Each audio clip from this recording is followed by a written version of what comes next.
Hello friends and welcome back to our channel.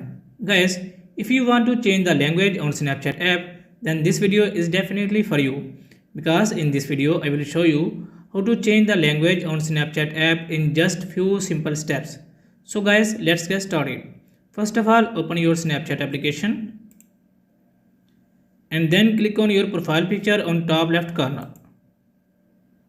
After that, click on setting icon on top right corner and just scroll down, and here you can see language option. So click on language option, and here you can see all the languages available in the Snapchat.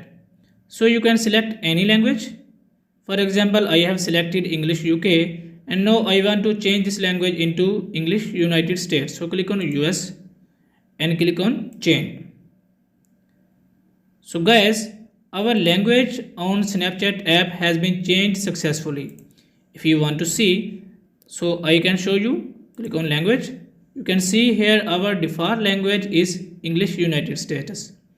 So guys, in this way you can change your language on Snapchat app very easily. If this video is helpful for you, please like the video and subscribe to our channel. Thanks for watching.